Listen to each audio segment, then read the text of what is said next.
So today I'm talking about new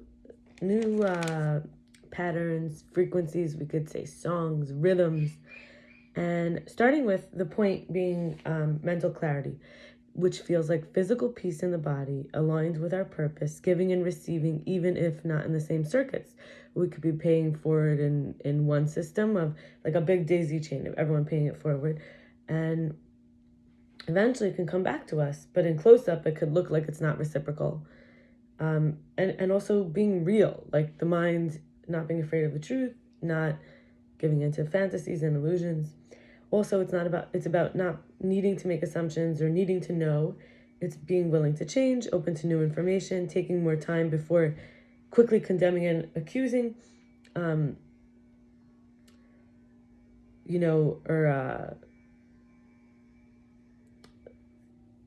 in other words, taking more time before fully forming opinions and judgments that could be condemning or accusing.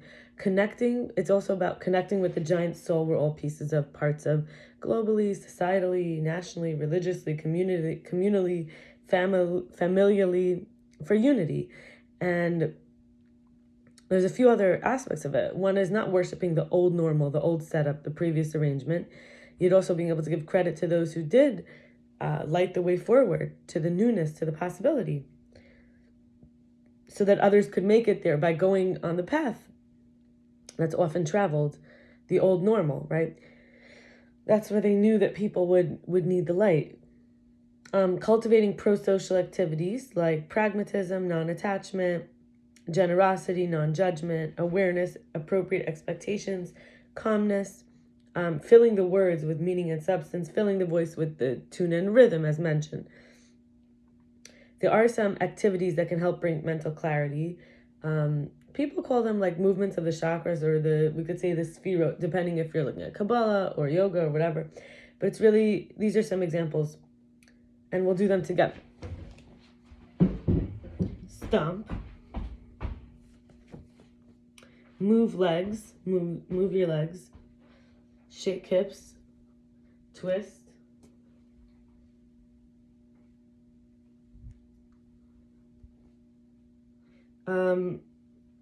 Up back bends, but you do it to go up, up, up, up, up, up.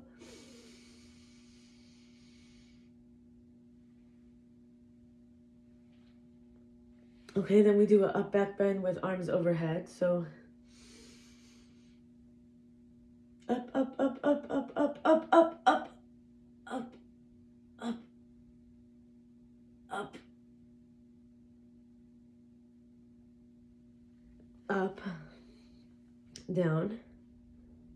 Then we can clap, brush, or you can wash your hands. I'm not going to wash my hands now. And then there's, of course, massaging and stretching the neck.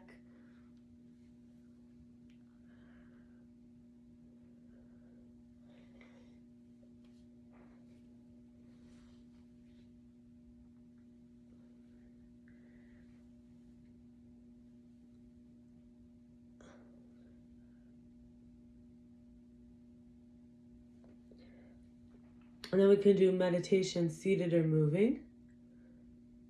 So we'll do a standing meditation. We'll just take a few deep breaths.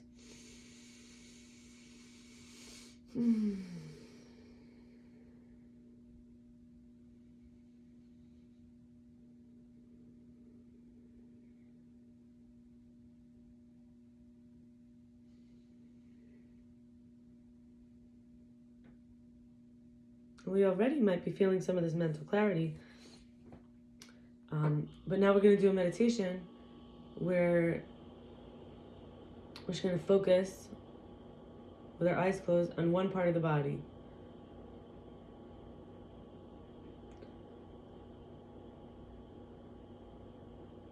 Just focusing there for however long the meditation is.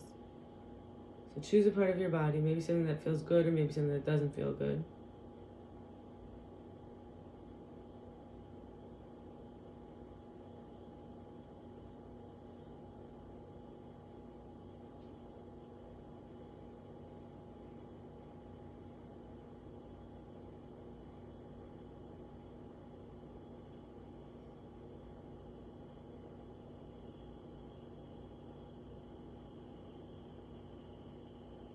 And you can pause this video and do it longer, but finally the last thing we're going to do is spin.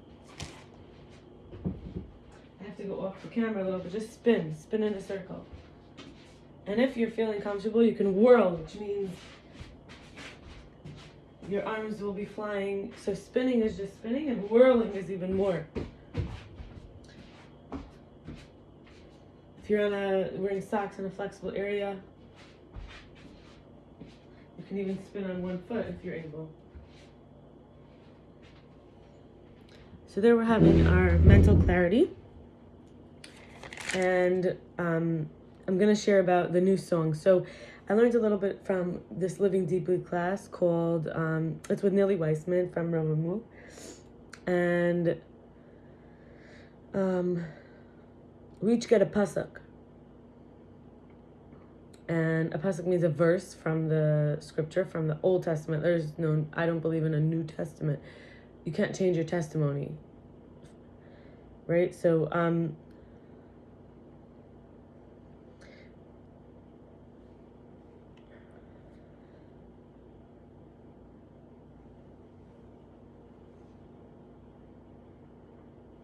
these are some new songs that I was looking into. De-escalation, coming from a solid, stable core. Relating in healthier ways and having reasonable expectations. And I can get to these. Oh, and kedusha. Kedusha in Hebrew means separation. It's often for tznius, like to stay holy. We can't have everything, public and mundane. It has to be like refined in a way, maybe protected or not open for everybody, not exposed, right? Like private. So some ways is the drumbeat of life, or recognizing my strength needs to be seen and I need to see strength. This is the balance of resilience and tenderness. We know the Lubavitch Rebbe had a beat that he shared the collective. This is a tune, a frequency, a beat. We know because he used to encourage people with the singing, and he would go like with his hand, with his arm, with his head. And we remember that God is holding our water, and it's safe to explore and discover and investigate myself. You might think of this as birth, the water breaks, or some other thing like that. But being a lover of God is to love, because the lover is beloved. This is relating to being passive or active, and doing and engaging with what's deeply meaningful for us while also protecting the precious love and attention. And honoring, where do we feel persecuted or taken advantage of? It's not okay, and we're never supposed to be mistreated. And as we move into this new tune, we know that the word echad, which means one, Aleph, Ches, Daled in Hebrew. Aleph is one, and it's about oneness. Ches is 8. Each letter in Hebrew has a numerical value. 8 is 7 dimensions and the earth, and Daled is 4, the 4 directions. So Echad together is 13. And then we have God's 4-letter tetragrammaton name, Yud for 10, He is 5, Vav is 6, and He is 5 again. That's also 13. So either we could do 13 times 26, and we get the word shalach, sending, mission. And we know that the third birth is connected to the true tzaddik of the generation. Or 13 plus 26 is lida, which is birth. And the second birth is a marriage. So we each have our first birth. Then we get born as when we are married. And then the third birth is when we connect to a leader. And how do we know this? Because leader is nasi and nisuyin is matrimony. This is from Rabbi Yitzchak Ginzburgh. And so at each birth, the soul is entrusted with more profound and extended aspects of its original mission. Rabbi Yitzchak Ginzburgh also says, I was mentioning exposed. So the word para, the Egyptian king leader, it also means exposed, revealed. And paroa also means lose control. It was all about control. When they had the golden calf, and Aaron facilitated it, and they, it seemed like they lost control, and some of them, as Paro in their minds, it's almost like Paro, Aharon, they have the same gematria, and then Retzo V'Shov. So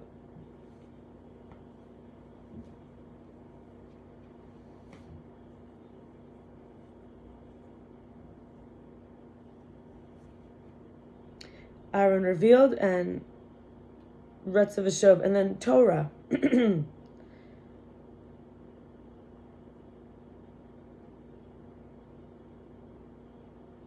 Torah is 400, 611. Then we have Retzo and V'Shov, so we have 300, 400, 500. I guess it adds up maybe to also, there's a tzaddik and 90.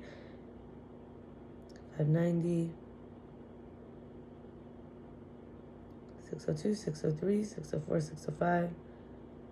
And 6 is 11. 611. Retzo V'Shov means to go and return. And then Para, Reish is 400.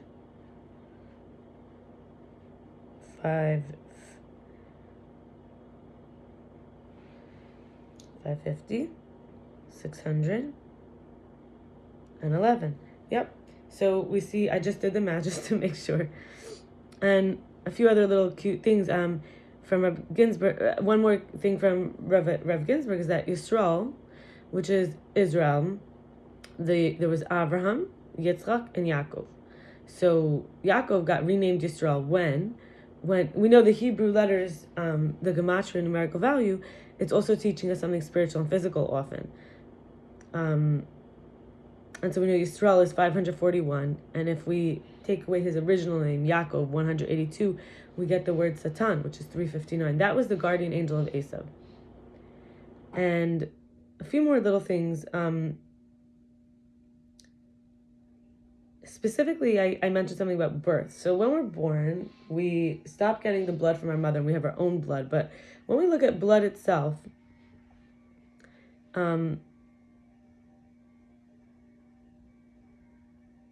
one more thing about the Esav's guardian angel. We can't know the name of Esav's guardian angel.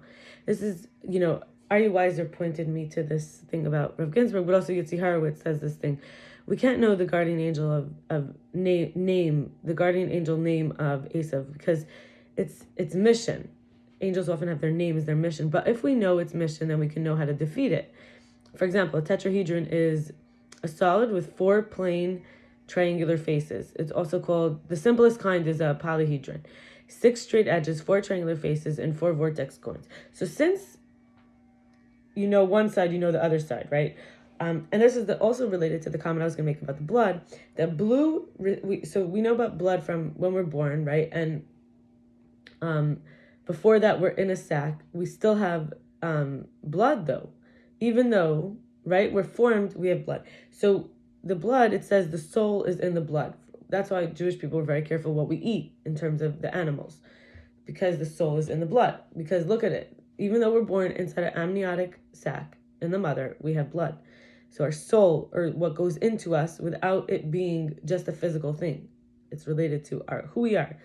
So talking about the blood vessels, specifically, we have oxygenated red blood comes from the heart to the body, and carbonated blue blood comes from the body to the heart. And this is also from Rav Ginzburgh. So the blue slows more and consequently more bending, and the blue is shorter wavelengths, and the red is longer wavelengths.